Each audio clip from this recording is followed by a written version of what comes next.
Hey guys, what's up? This is 8-Bit Eric. Today we're going to take a look at Tom Clancy's The Division by Ubisoft, and I have the Xbox One version. So, I'm going to be honest, when I first played this game, I was not expecting much. In fact, I had no expectations at all. Now, I've never played any of the Tom Clancy games. Maybe a few minutes of Splinter Cell, but that was about it. And I've always wanted to take a look at a game and really sink my teeth into it and see what some of the fuss is about. Now, there was quite a bit of fuss when Tom Clancy's The Division came out. In fact, the reviews were divided.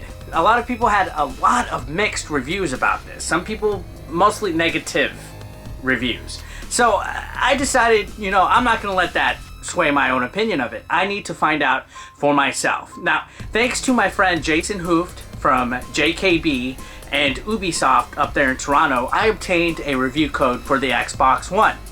Now, to begin with, one thing that I was kind of wary about with this game is that it's an online-only game. You must have an Xbox Live or PSN account to enjoy this game. That's new to me.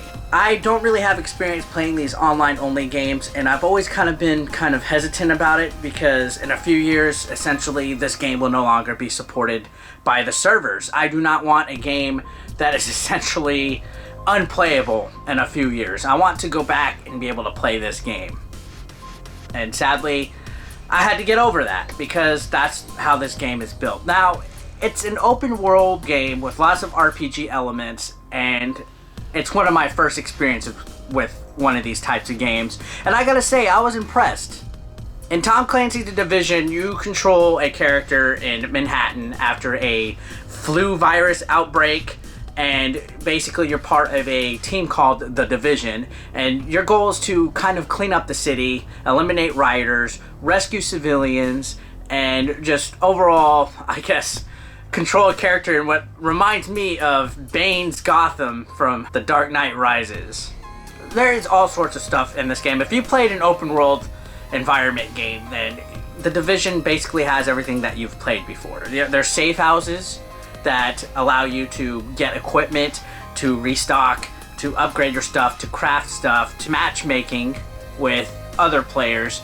They act as central hubs that you could fast travel to along the map, so you don't really have to walk, because the walking in this game is humongous. The open world is huge, and just like in most games nowadays, weapons and ammo and all sorts of stuff are able to be created, upgraded, and given essential perks and skills that give you an advantage over your enemies. For example, you can have added healing powers, you can have added damage, you can have med kits that heal your whole team, and it's neat. But once again, like I said, it's nothing that you really haven't seen in these type of games before, which is one of the problems that The Division does have.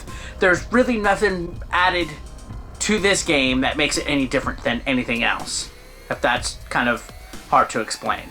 Every single weapon, as I mentioned, has mods available for it that give you an advantage that you can find by killing enemies, searching for loot all over the city, crafting them. So yeah, while a weapon might not initially be worth a damn, you could actually power it up and gain some advantage.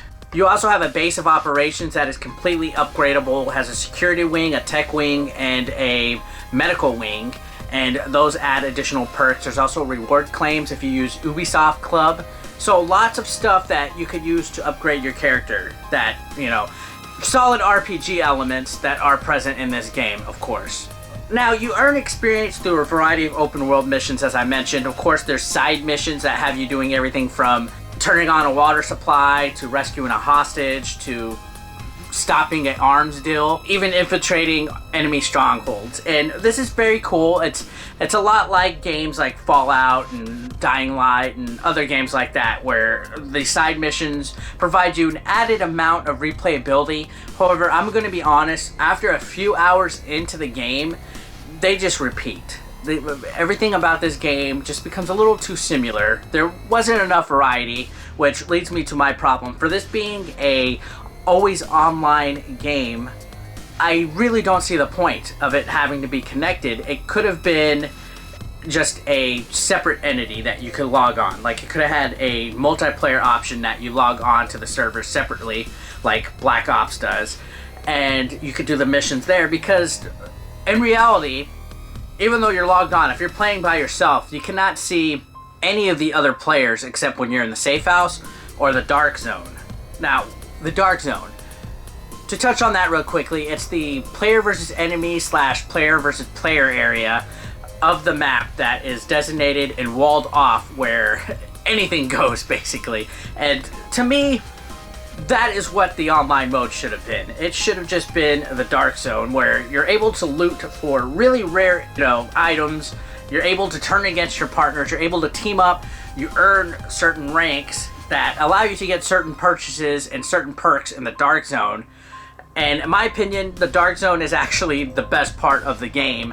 The regular open world tends to get a little bit boring, as I mentioned. There's really no need for any of this regular world to have any kind of online connectivity, except when you are in a matchmaking group or you're doing missions with other teammates. But it gives you an option to pick your partners at the beginning of every mission. So I'm still confused as to why the game requires that.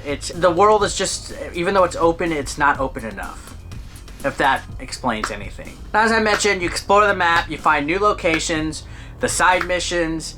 There's all sorts of stuff that you can find, phone recordings, things called echoes that are kind of like, I guess, a memory of a situation that happened, unlocking the safe houses, random encounters that have you facing enemies, like I mentioned, busting drug supplies, getting supplies, water supplies, hostages.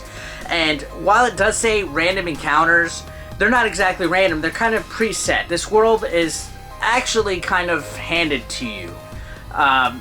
I personally would have liked it being a little bit more random since it's an online only game, but everything is clearly labeled on the map. You could go to an area and replay an encounter over and over again, and it just doesn't feel authentic to me. It feels a little bit too, I guess, scripted.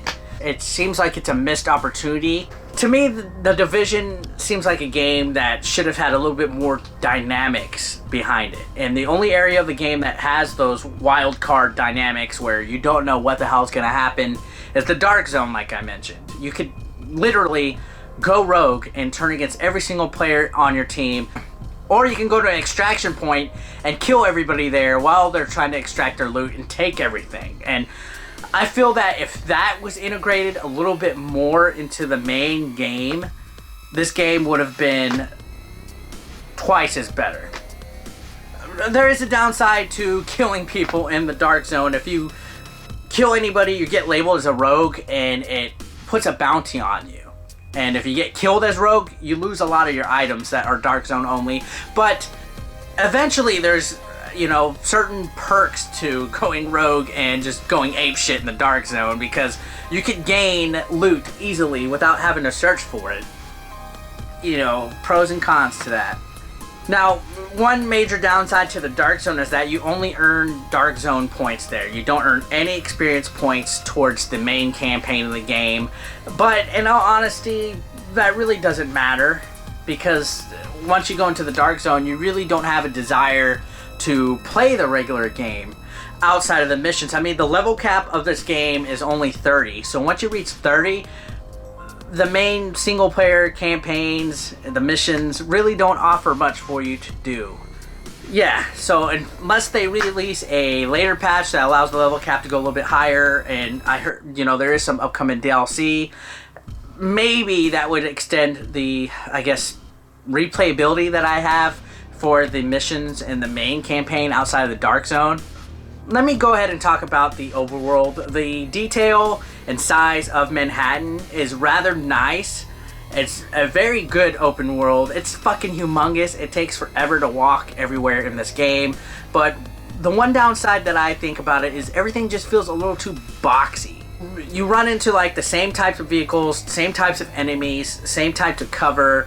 Everything just seems reused. Areas of the map just look exactly the same, and this is a common problem with a lot of these games. I mean, you can't expect too much, but I was hoping for this game to feel a little bit current gen and not so much last gen. I guess because it's an MMO, you have to reuse a lot of assets, but it just, at times, it just seems real barren and plain. For being an open world, it doesn't seem like there's enough variety. You're killing the same types of enemies all the time. You're doing the same types of missions. Everything just looks exactly the fucking same. Buildings look the same. Signs look the same. Everything just looks generic. And I feel bad for saying that because the game, it does have its moments. It does have its fun. But it just becomes a little repetitive after a few hours. Now, I know they wanted everything to be a little bit seamless as far as, you know, going from point A to point B, which is probably why it's connected online all the time. But if you're not playing multiplayer, I really don't see a reason for it to be connected because, as I mentioned, you don't see anybody else. If they would have integrated the Dark Zone a little bit more or just made the whole thing like the way the Dark Zone plays, I think this game would have been a little bit better. As far as other elements of the gameplay go, the combat is very solid. It is spot on, easy to control. It's cover based, so you often gotta find something to hide behind in order to destroy your enemies. My biggest complaint about combat, though, is that the enemies often take a gajillion hits before they go down, and you only take one or two. So it feels a little bit unbalanced, but other than that, it's pretty neat. You can switch between two main guns and a sidearm, as well as having the ability to throw grenades and use healing power-ups. The combat does get pretty intense, and at times you do get a little bit overwhelmed with the amount of enemies on screen, but it's a lot of fun, and a quick way to get lootable items. Despite all of my negativity about it, I did get addicted to this game. I find myself logging in all the time just to grind, because this game is a grinding game. It's basically something that you could just sit there, kill some time, grind, upgrade your weapons, kill some people, gain some points, but once you hit that level cap at level 30, there really is no point, except when you go into the Dark Zone, which is the main thing that I like about this game. That's why I guess I'm talking about it more than actually the whole game, because there's really not much from it. The story of this game is kind of meh. I don't want to say the game's mediocre, because it's not. It has a lot of potential. It has a lot of things that can be fixed with upcoming DLC, even though DLC is not really that great, to be honest, in general. But I feel that if the Dark Zone was expanded a bit and given a little bit more leeway as far as the level caps go, then this game has a ton of potential. It's definitely worth a look. If you're into Tom Clancy games, check it out. If you're into open world MMOs, and you're not too hardcore, you're just sitting your toes in for the first time like me, it's worth a look. And well, guys, that's it for my review today. I really appreciate you guys checking this out. Thanks a lot again to Jason HOOFT and UBISOFT. Have a good day. Peace out.